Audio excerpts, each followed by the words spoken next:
Famille, justice, enfance. Bonjour et bienvenue dans Famille, Justice, Enfance sur RLP 102.3 avec un nouveau direct depuis Périgueux. Famille, Justice, Enfance, l'émission sur la famille, la justice et la protection de l'enfance. Donc dans ce nouveau direct aujourd'hui consacré encore une fois à nos problématiques et la spécialisation que nous avons dans notre environnement, nous recevons aujourd'hui Morgane Vincendé. Alors Morgane Vincendé, études de psychologie, coach en entreprise, gros parcours en professionnel, en RH et aussi implication bénévole en accompagnement de l'enfance. Morgane fait partie des candidates de la liste aux européennes Défendre les enfants. Morgane, es-tu avec nous ? Oui, bonsoir Stéphane, bonsoir.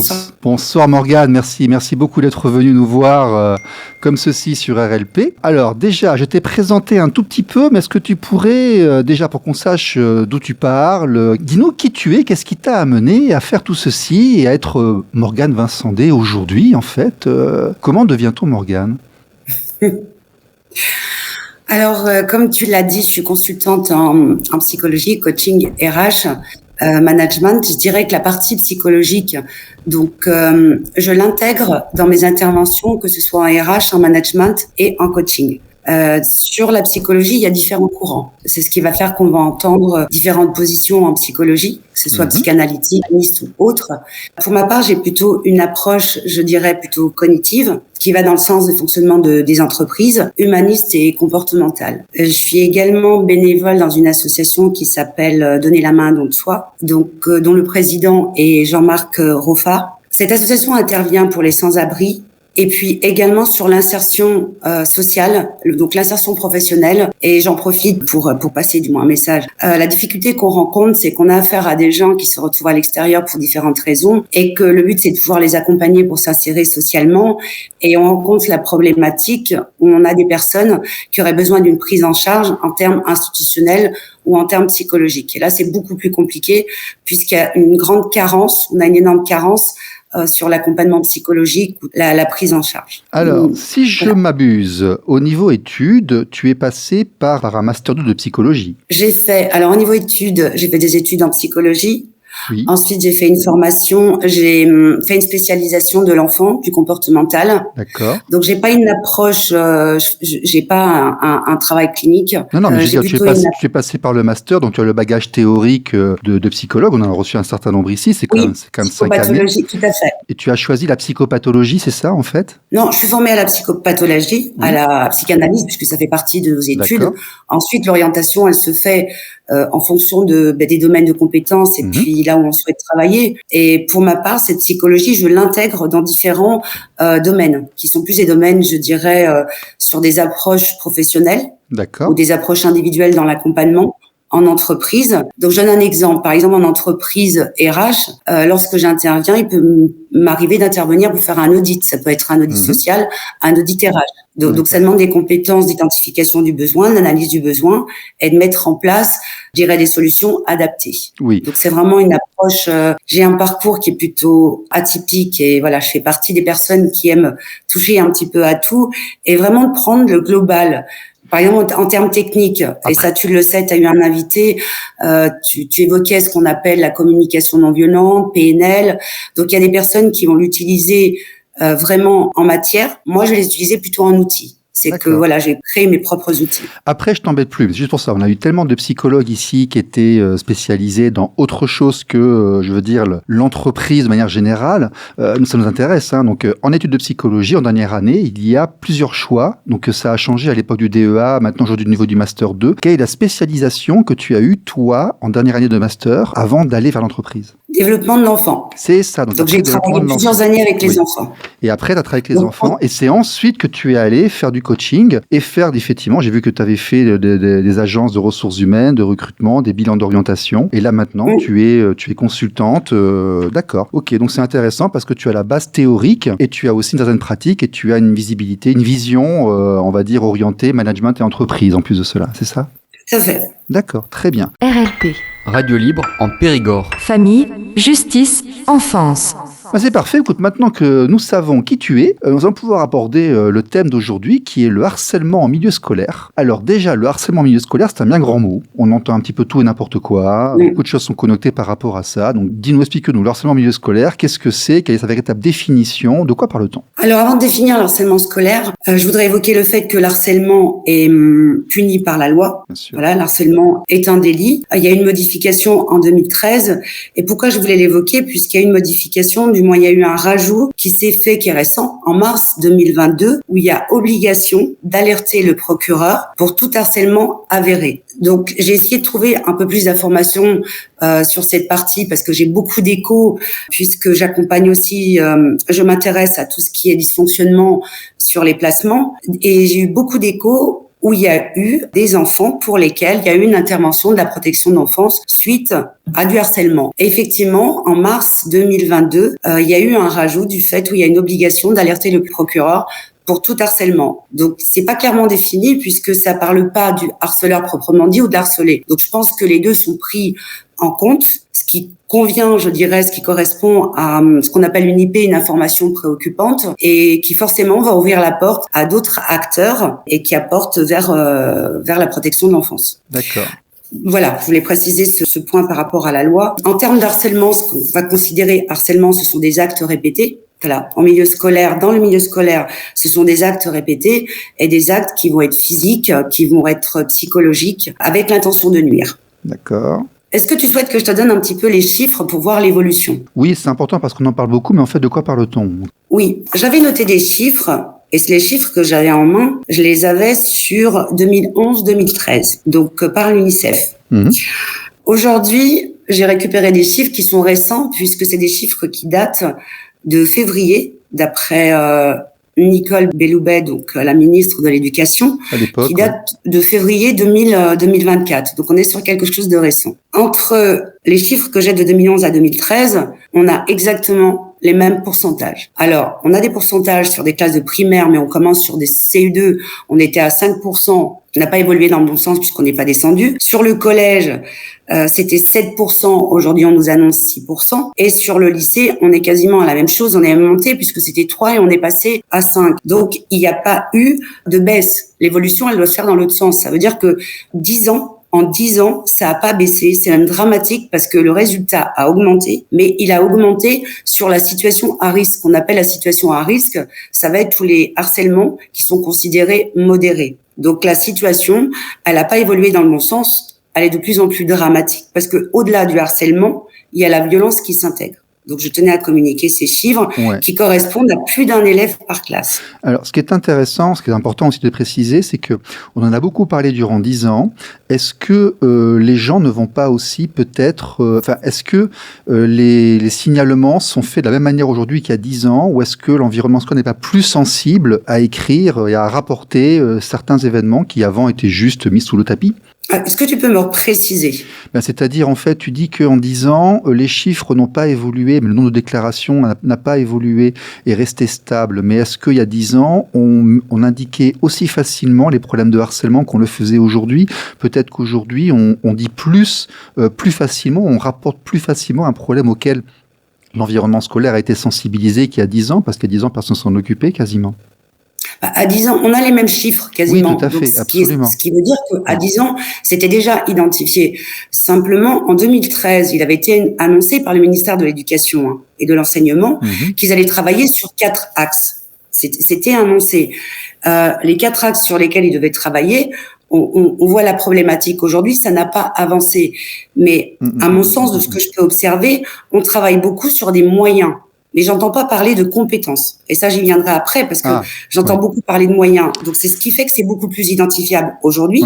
Et je veux dire, en termes de quantité, il y en a pas moins, puisque ça augmente même en termes de situation à risque. Non, c'est juste une discussion que j'avais avec Gérard Néran. Il y a parfois la sensibilisation de l'environnement fait que ça influe sur le niveau de signalisation et de signification. Mais effectivement, j'ai tous eu des cas autour de nous. Le harcèlement scolaire, ça fait des dégâts. Ça fait des dégâts énormes. C'est très bien de sensibiliser les acteurs. Et effectivement, on peut regretter qu'on en ait toujours autant et que l'école soit pour certains autant un lieu de souffrance. D'accord. Ok. RLP.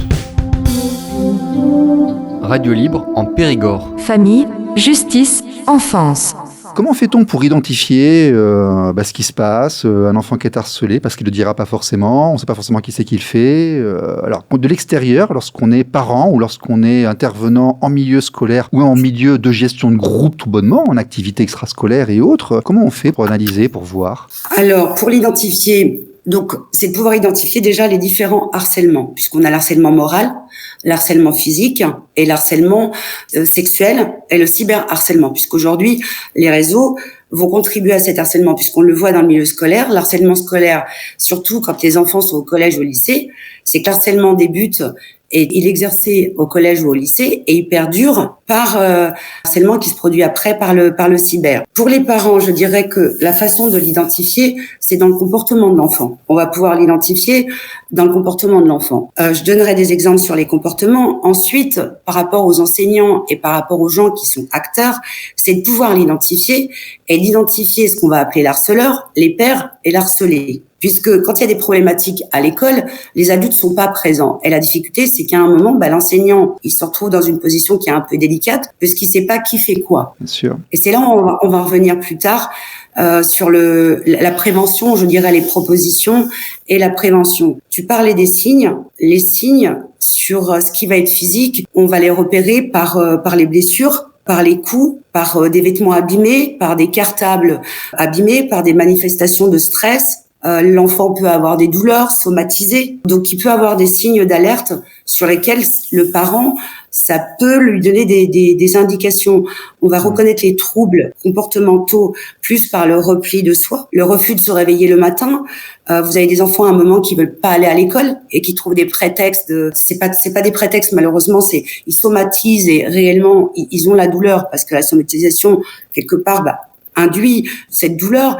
Ça passe aussi par le changement d'humeur, la somatisation des maux de tête, la défensive, l'agressivité, la dévalorisation, l'absentéisme, donc et l'évitement aussi. Donc il y a pas mal, la liste est pas exhaustive, il y a pas mal de petits indicateurs qui peuvent alerter le parent, mais qui doivent aussi alerter l'enseignant. Oui, quand on voit un enfant qui revient à des traces de marqueurs sur le visage ou sur le cartable, ou effectivement on regarde, même si il a son intimité et autres, mais des marques de coups sur l'écorchure, et puis tout d'un coup il y a le regard qui devient un peu fuyant et évitant parce qu'il veut pas en parler. Ça, très clairement, ça doit être un signe rouge, ça, tout de suite. Oui. D'ailleurs, d'où l'importance qu'il puisse avoir une coordination, ce qui se fait de moins en moins, malheureusement. Il faut vraiment qu'il y ait un travail entre les parents et l'école. Il y a eu une rupture de parents et d'enseignants. À mon sens, ce travail est primordial. Il y a vraiment une collaboration des deux. C'est qu'on est rentré dans quelque chose et c'est ce qui fait que il n'y a pas cette possibilité d'un travail en commun qui va permettre d'identifier, parce que le parent va voir que son enfant va pas bien et il va se dire il est pas bien à l'école, il aime pas l'école, et l'enseignante va voir que l'enfant est pas bien et puis elle va se dire peut-être qu'il est pas bien tout simplement à la maison. Et il y a un manque de communication et d'investissement des parents qui est considérable, et pour ça il faut que l'école et l'enseignement puissent ouvrir la porte, parce que j'entends beaucoup que chacun se plaint d'une position. Pas se tromper, bien sûr, à pas dénoncer les parents et faire une IP sur les parents alors que ça se passe dans l'école. Oui, ce serait dommage, effectivement. Et donc, oui, bien sûr. Oui, parce que c'est un manque de communication. La base, quel que soit le sujet, la base est la communication, et la communication est primordiale. Bien sûr. Ok. Quel outil on peut donner aux professionnels, j'appelle professionnels, moi, les instituteurs, les enseignants de collège, de lycée, les surveillants, les monos de colonies, les enseignants les animateurs de sessions sportives ou d'activités de loisirs. Comment on fait lorsqu'on est confronté à ça, lorsqu'on suspecte, pour ne pas être trop intrusif, mais en même temps, surtout, pour ne pas passer à côté de quelque chose de grave? Quels outils on peut leur donner? Comment on fait? Donc là, on va arriver plutôt sur les préconisations et les préventions. C'est intéressant que tu parles de ça parce que j'ai récupéré quelques informations qui étaient communiquées par la ministre de l'Éducation et dans les projets qu'elle peut proposer. Donc, ce que je disais tout à l'heure, c'est une augmentation de moyens. Et à mon sens, dans les moyens, il va falloir aussi s'appuyer sur les compétences. On parle beaucoup de moyens, on parle pas de compétences. Je vais vous dire pourquoi j'évoque cette partie-là. Puisque j'ai pu voir que donc il y a eu des moyens qui ont été donnés et apparemment il y a une expérimentation qui se porte depuis la rentrée 2024 pour expérimenter des cours d'empathie. Alors moi quand j'entends ça, je dirais que ça me frise les cheveux, ils sont déjà bouclés. Mais comme si l'empathie pouvait s'injecter. Non, il n'y a pas de vaccin. Il n'y a pas de vaccin par rapport à l'empathie. Et c'est là où on va venir sur la base qui est essentielle et que ça demande vraiment de travailler sur des compétences et de former, que ce soit des animateurs, des éducateurs, des enseignants. L'enfant naît avec l'empathie. L'empathie, elle s'achète pas. L'enfant naît avec l'empathie. Simplement, l'enfant arrive dans un monde où aujourd'hui, on a un monde qui est très violent. Les parents sont confrontés face à des situations qui sont quand même aussi violentes. Et souvent, j'entends un discours qui est porté aux enfants en leur disant, mais tu sais, la vie, elle est pas facile, la vie te fera pas de cadeaux, c'est pas évident. Donc, on prépare un enfant à devoir confronter de la violence. Mais sans outils. C'est que, avant de se préparer et de faire quoi que ce soit, il faut être outillé. Vous partez pas à la guerre si vous n'êtes pas armé. Donc, dans la vie, c'est exactement ça. Donc, effectivement, ça met les parents dans une position où ils vont évoquer avec les enfants en disant, voilà, il va falloir être armé, mais pour être armé, il faut les outils. Donc, à mon sens, l'empathie est très importante et elle est importante non pas de faire des cours d'empathie, puisque l'empathie est la base de l'humanité. L'enfant naît avec. C'est vraiment d'intégrer en termes, je dirais, scolaires, que ce soit pédagogique, des activités, qui fait que l'enfant va conserver cette empathie, on la nourrit. L'empathie, c'est quoi ? L'empathie, c'est simplement, tout bonnement, la capacité de se mettre à la place de l'autre. Et c'est ce qui va faire toute la différence. Un enfant qui est en capacité de se mettre à la place de l'autre sera pas violent. On le vit, quotidiennement chez les adultes. Et ce qu'on va voir dans le fait d'identifier les acteurs, vous allez avoir l'harcelé, l'harceleur et les pairs. Lorsque vous avez des personnes qui sont sensibilisées, parce qu'ils n'ont pas de profil type, mais il n'empêche que celui qui sera harcelé, il sera harcelé pour différentes raisons. Parce qu'il est dans P-A-I-R, ne nous trompons pas, effectivement, ça veut dire les autres personnes. Tout à fait, c'est semblable. Merci pour la précision.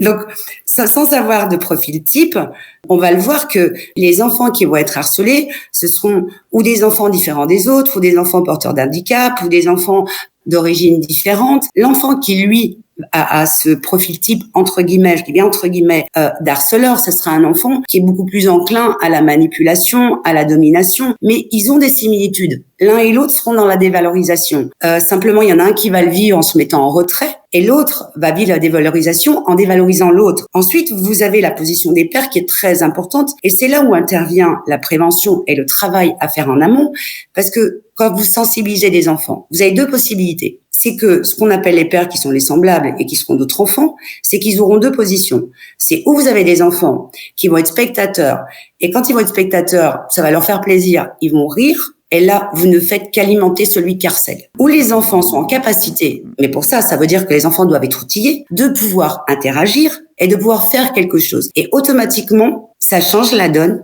Et là, vous calmez la position de l'harceleur. Donc, il y a vraiment des choses à faire qui sont plutôt pédagogiques et qui s'intègrent très tôt.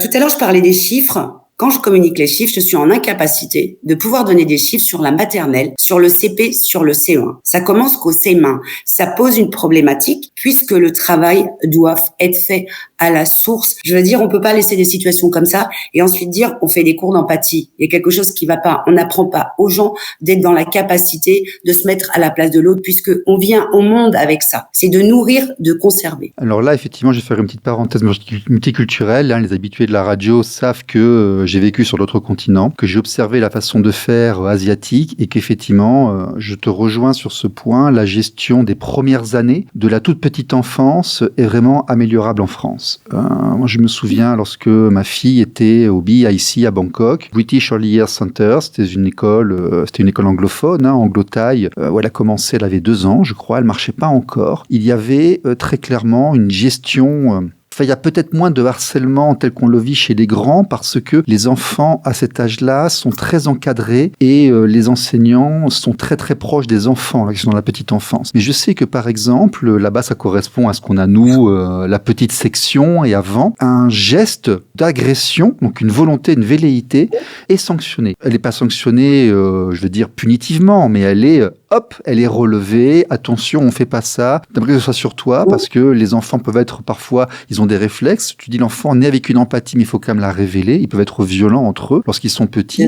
Mais un enfant à 4 ou 5 ans, par exemple, alors il a un énervement, non, regarde, tu fais ça, va se passer ça sur autrui et il comprend très vite. C'est là que tu as raison. C'est que naturellement, tout de suite, il comprend très très vite. Et si tu mets ça dès la petite enfance, il va grandir avec et on se rend compte d'ailleurs que dans ces civilisations-là, qui sont très différentes de nous, qui sommes des judéo-chrétiens, les occidentaux, occidentaux latins, ils vont porter beaucoup plus d'attention à l'espace de l'autre et ils vont faire beaucoup plus attention à ne pas rendre l'autre inconfortable. C'est civilisationnel, hein, c'est vraiment culturel. Et après, on arrive en France et dans la cour de récréation des écoles primaires, tu as des batailles de cailloux. Très vite, en maternelle, en moyenne section, en grande section. Voilà. Et là, effectivement, si tu te rends compte que oui, la partie apprentissage de qu'est-ce que l'autre, qu'est-ce que ressent l'autre quand je suis ma pulsion primaire, en fait, à l'intérieur, n'est pas du tout la même. Et donc, effectivement, il y a un intérêt à s'occuper de l'enfant en très bas âge. Ce n'est pas uniquement pour le développement cognitif, si on repart sur le Montessori et ce genre de choses, c'est aussi pour le vivre entre soi. Tout à fait. Et tu le dis très bien et on le voit parce que on va le voir au niveau du monde culturel et ça va être notre particularité, c'est que dans ce qui va être mis en place, on est beaucoup dans la répression. Lorsque tu parles des exemples que tu as pu citer, on a affaire à des cultures qui sont plus dans le préventif, puisqu'on va le voir. Oui. On prend l'Asie est dans une culture, ils vont chez le médecin pour conserver leur santé. Nous, on va chez le médecin quand on est malade. C'est vrai. Donc c'est là quoi qu'il se passe, on explique. C'est vrai, quoi qu'il se passe, on explique. Même lorsque quelqu'un a fait une bêtise et que la police va venir pour le sanctionner parce qu'il a fait quelque chose, il aura droit à sa petite leçon de morale. Mais il aura droit à sa petite leçon explicative. Pourquoi ? C'est pas que pour t'embêter. Non, tu as abîmé un poteau électrique parce que tu es rentré dedans en voiture. Et ben, tu vas le payer le poteau électrique parce que, et on t'explique ça. Et il y a toujours cette notion d'expliquer. C'est pas la sanction arbitraire. Il y a toujours une explication derrière. Parce qu'il y a une base et que, on le veuille ou pas, à un moment, il va falloir revenir à l'humain puisque notre base est humaine. À moins que demain on prouve que je suis une extraterrestre, qu'il y a des fois je me dis peut-être que je suis une extraterrestre. On doit respecter cette base humaine. Et quand je dis qu'on doit la respecter, c'est que ce qu'on met en place, c'est avec cette base humaine. C'est pour ça que dans certaines cultures, ça fonctionne très bien. Voilà, dans certains pays, il y a des choses où il y aura moins de violence parce qu'on est quand même placé quatrième. Donc voilà, on est quand même des mauvais élèves. Ce classement quatrième, vas-y, approfondis un peu, qu'est-ce que c'est ? C'est le classement qui a été donné par rapport aux différents pays d'Europe sur l'harcèlement. D'accord. On a un classement qui a été effectué en Europe par rapport au nombre de harcèlements par pays et nous sommes quatrième, c'est ça ? D'accord. Oui. Donc, on est des mauvais élèves. Donc, à nous d'être de bons élèves. Et pour pouvoir être de bons élèves, la base ne peut pas être occultée. Voilà, je veux dire, il y a une base qui est là. Cette base ne peut pas être occultée. C'est que, oui, la répression répond à certaines choses, mais il y a aussi à l'éducation, il y a l'éveil, et ça fait partie de tout un programme. Et c'est là où chacun va devoir prendre sa position. Que fait l'école ? Est-ce que l'école éduque ou l'école enseigne ? Voilà, tout à fait. Il y a vraiment un travail à faire en collaboration et il est impératif. C'est pas péjoratif quand je dis que chacun doit rester à sa place. C'est de rester à sa place. Ça permet que chacun utilise ses compétences et que vraiment ça donne cette unité. Vraiment, ça donne cette unité et que les enfants puissent être accompagnés de façon pédagogique. Ils ont une base. On développe cette base. RLP.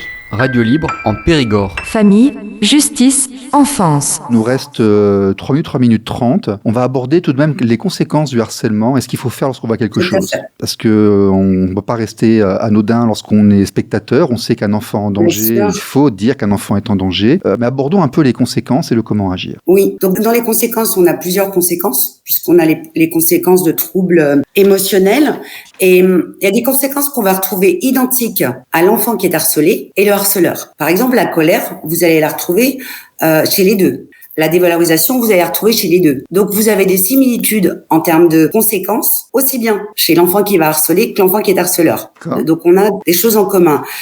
Pour les enfants qui sont victimes, les conséquences sont quand même dramatiques puisqu'elles passent par la honte, la culpabilité. L'impuissance, par contre, elle est vécue par les deux. L'autodévalorisation est vécue aussi par les deux. Vous avez l'anxiété, les phobies. Ensuite, il y a les troubles qu'on appelle psychosomatiques. Et là, ça donne aussi des indicateurs aux parents. Ça peut donner des indicateurs. Vous avez les troubles digestifs, qu'on appelle aussi l'ostéo-articulation, qui sont des douleurs lombaires, des enfants qui vont se plaindre de douleurs au niveau des membres, l'asthénie. Donc, il y a aussi la parasthésie. C'est des sensations de fourmillement. Ça, j'ai pu le voir. Il y a des enfants qui se plaignaient d'avoir comme des fourmillements dans les jambes, dans les bras. C'est assez localisé. Il y a les palpitations, sentiments d'oppression, les troubles de sommeil. Donc ça peut être aussi, c'est des conséquences, mais ça peut être aussi des indicateurs pour les parents, les enseignants ou autres, les difficultés d'endormissement, les cauchemars, les troubles alimentaires qui peuvent se manifester ou par de la boulimie ou bien par de l'anorexie. Vous avez aussi les troubles cognitifs, les difficultés de concentration, des troubles de mémoire. Et puis, ce qui va se passer aussi pour les enfants un peu plus âgés, il va y avoir un abus de substances actives. Et on le voit beaucoup sur les collégiens, les lycéens. Et là, on le repère aussi bien chez les jeunes qui ont été victimes et puis ceux qui ont agressé, où vous avez une consommation excessive, que ce soit de drogue, de tabac, de médicaments, d'anxiolytiques, des choses comme ça. Enfin, une compensation dans l'artificiel, ouais, d'accord. Ok, très bien. Bah écoute, pour conclure, pour qu'on prendra les questions qui sont en ligne, parce que le live continue après sur Facebook et sur YouTube. D'accord. On dit d'ailleurs aux auditeurs de nous rejoindre. Le groupe Facebook Défendre les enfants, vous le trouverez, c'est la liste européenne, le live est en cours. L'émission de radio s'arrête très bientôt, mais on continue ensuite sur Internet et nous prenons les questions des utilisateurs ensuite sur Internet. Bon, Morgane, merci d'être venue. Merci à vous. Bon, et puis effectivement, on dit à tout le monde, à tout de suite sur Internet, je rends le direct et je reviens vers vous.